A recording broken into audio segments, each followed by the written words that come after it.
This is Surya Saha, and welcome to the Insurtech Story Podcast, the platform to spread knowledge on insurance innovation, digital disruptions, and entrepreneurship. Our website, insurtechstory.com, and we are available on Spotify, Apple, and Google. Today, we will discuss on the topic Understanding the EV Insurance Landscape in India. And for now, I'm delighted to welcome our guest, Pranshu Diwan, who is the head of Ola Insure. Prior to Ola, Pranshu was the Chief Executive Officer at GoPlanner and Head of Analytics and Data Science at Aditya Birla Health Insurance Company. Pranshu, a warm welcome to the show. Hi, Surya. Great to be here. Would you like to tell a bit more about your background and what you do at Ola? So, yeah, I've been in the insurtech industry for about 7-8 years now. Before this, I was in data science, and I joined Aditya Birla Health Insurance as a founding team member. Was part of the journey from there. Uh, I was heading data science and analytics and certain sales digitization projects there. Post which I had my own startups called GoPlanner, and now I head insurance at Ola. Pranshu, talking about the EV landscape in India, and it's definitely going to be one of the leading aspect that insurance market or rather insurers should look at. Mhm. According to the India Energy Storage Alliance, the Indian EV market would grow at a CAGR of 36%. As per various data sources, with around 3.3 lakhs units sold across all categories in 2021, you know, UP or rather Uttar Pradesh had the largest percentage of EV sales, followed by Karnataka and Tamil Nadu. So, with this significant growth in EV sales, where do you see insurers fitting in here? So, Surya, as you rightly said, the EV landscape, EV is going to be the future of mobility. Right. We're already seeing almost a 3x growth from 2021 to 2022, where in 2022 we've already sold 1 million electric vehicles or hybrid and electric vehicles in India. I think the insurers and by extension insurers, warranty providers, play a huge role in making this future of mobility more safer, more sustainable, and more economical for the end consumer. It is also insurance also plays a vital role in increasing the adoption towards EV Right. by solving the core customer concerns that most customers have. That are EV vehicles safe? How do you handle servicing? Is it going to be costly in the long run? It also enhances the total cost of ownership. It reduces the total cost of ownership if you have a more robust insurance plan to ensure that the long tail of that EV ownership cycle is not as costly as it is for ICE vehicles today. And therefore, I think insurance players play a significant role, particularly in four areas. Number one, insurers obviously, with increasing EV adoption, have to solve or understand for underwriting, because these are new vehicles, the risk profiles are evolving, losses are still to be understood.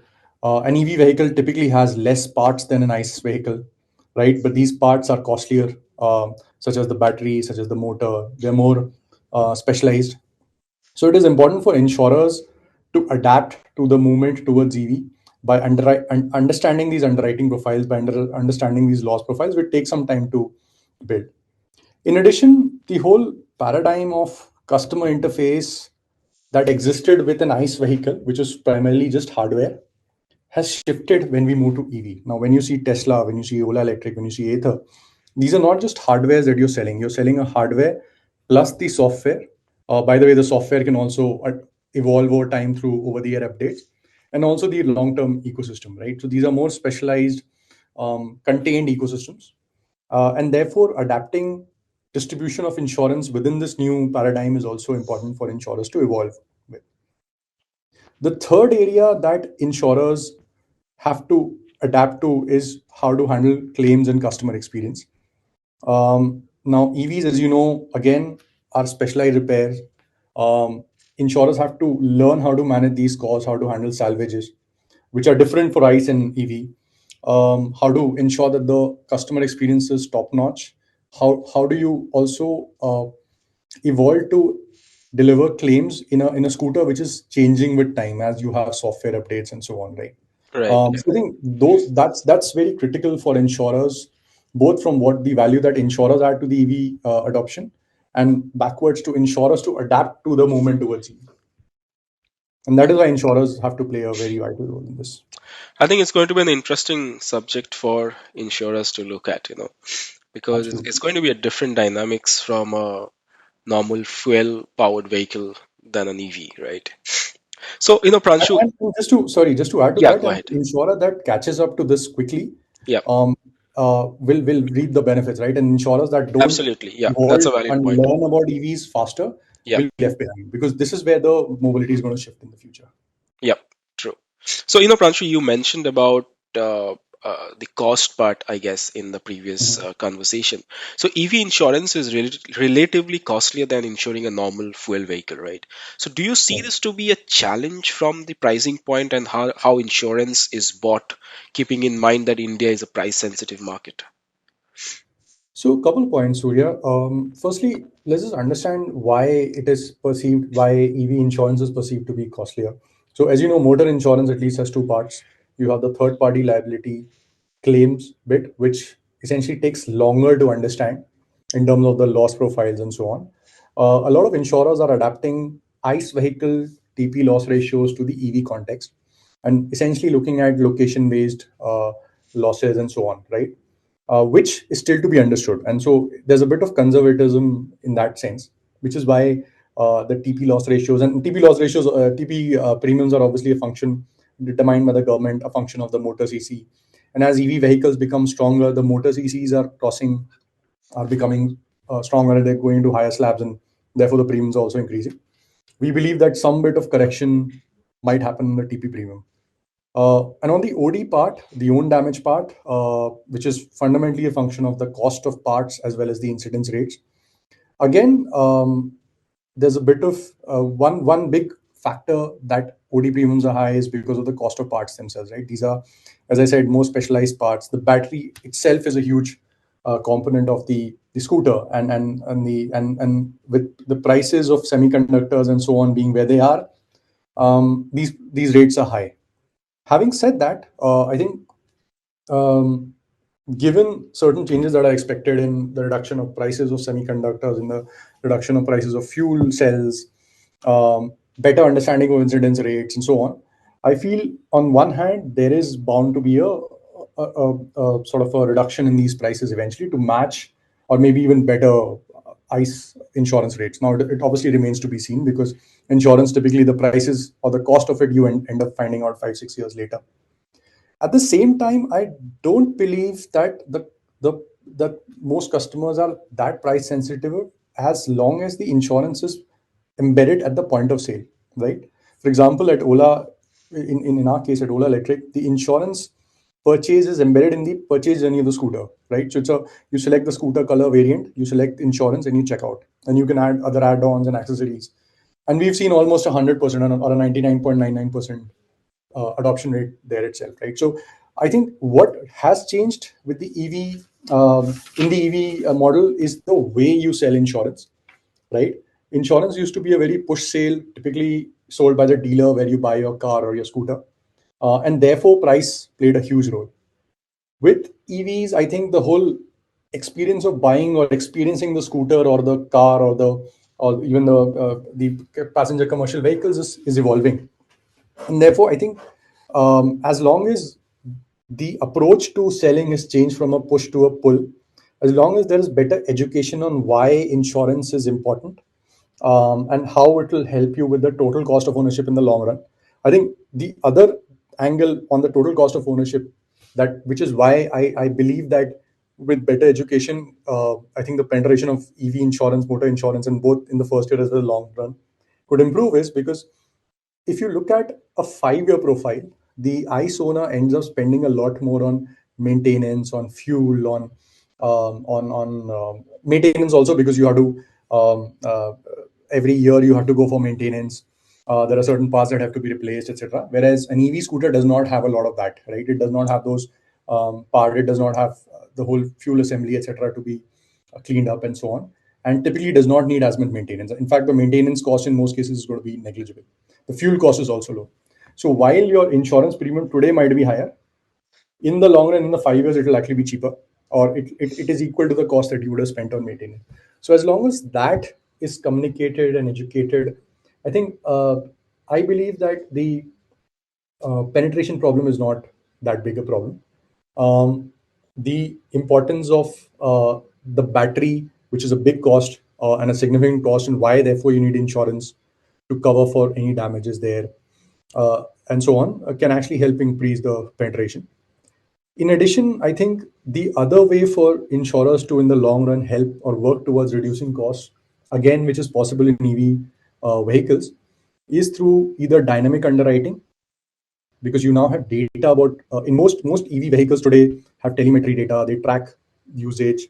It opens up for a lot of usage based pricing mechanisms, particularly in the renewal premiums, and also drive interventions for, say, riskier drivers, right? So today, uh, most users, EV vehicle OEMs can at least build models in partnership with insurers to figure out who's a riskier driver, who accelerates too fast, who drives too fast, or who uses vehicle for longer distances, and so on. So I believe compounding for all of this, while the prices may be high today, A, it will fall, and B, even without that, even before that, as long as uh, all of us collaborate to educate customers, I think penetration will not be a problem if done right. That is my belief. Very true. I mean, you have, gave us a good learning there on the premium part. And as you mentioned in education, I think education and insurance itself is quite minimum than, it's, or rather when you compare to the western side of the world. And when you say EV and insurance, I think there's a very, very bare minimum, awareness that's there in the market. So, considering this, can you explain the key points of an electric vehicle insurance policy and what consumers should be aware of before purchasing an EV insurance policy in India? Right. So I think I'll probably go down to the basics of these bits and then evolve to add-ons that you should be aware of or coverages that you should be aware of. So as you know, whenever you buy a motor insurance, there is a third-party component. In most cases, in scooters, at least for 5 years, you have to buy it in one shot. These are rates set up by the government, so it doesn't matter where you buy it from, you will have to still pay that third-party rate. And the other component is the own damage component, which covers yourself if in case of damages and so on, right? Now, certain parts or certain specifications or this thing that are very unique to the EV vehicles is that a lot of these vehicles now have more plastic or fiber or even glass parts, right? In most cases, there are screens and displays and so on, right? So when you look for insurance, number one, you should look at a comprehensive insurance. A third party is its own damage. In the long run, it will be better for you from a total cost perspective. You should ensure that any policy you buy has a zero depreciation or a nil dep add-on, right? So that there is no depreciation of parts, because typically plastic and glass and other parts depreciate at a faster rate. So you might have bought an insurance and when you have a claim, almost, say, in some cases even 50% of these damages may not be covered because of depreciation. So a nil depreciation policy is something that is obviously add-on, is something that is definitely advisable. The second bit, which is again unique to EVs, is the core components like battery and electronics, right?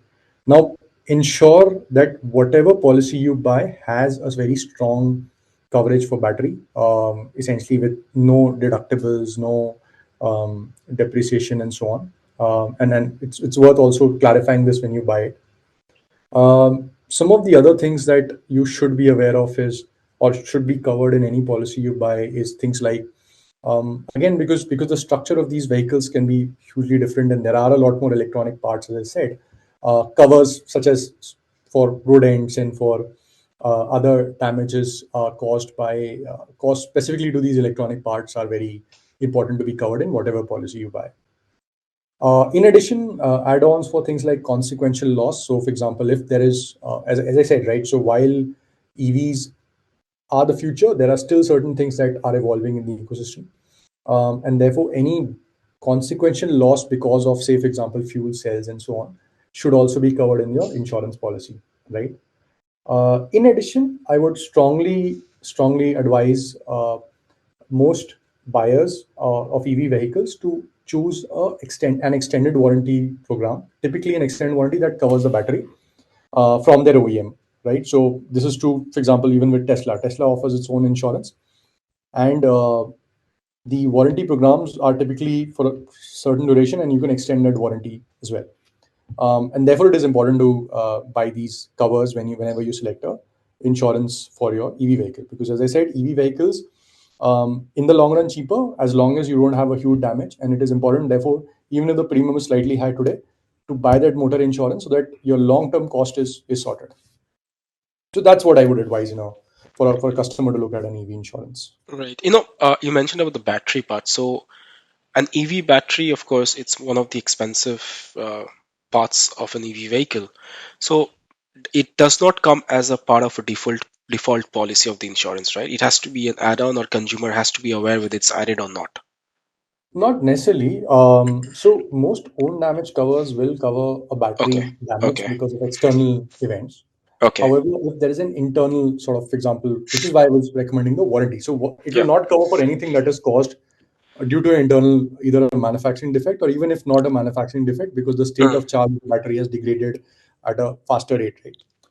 There are also some OEMs also offer performance warranties, that if your battery has degraded to say like a 70% state of charge, or health by say the third year, and the life of this vehicle was say 5 years or 7 years, then it will replace the battery and so on, right? So those are things that you can buy as an add-on, but these are typically warranties that you buy as an add-on. Most comprehensive insurance will cover for battery damage as long as there are no exclusions in the policy, and this is a very OEM to OEM specific uh, product in Right. some cases, and Yeah. also varies by whether it is a four-wheeler, a two-wheeler, or a passenger vehicle. Yeah. Of course. Yeah. Well, fantastic, Pranshu. I mean, a great thought leadership. I think it's going to be very much valuable for our listeners who are definitely, today or tomorrow will want to know more, or rather purchase an EV vehicle for themselves, and how insurance will actually be useful for them, because as per the Indian law, insurance has to be, taken for any vehicle, be it of EVs or petrol or any other fuel based. So, fantastic discussion. Thank you for sharing your thoughts, and a true delight to have you as our guest. And lastly, to wrap this up, thank you for listening, and see you at our next episode. Take care and stay safe. Goodbye for now.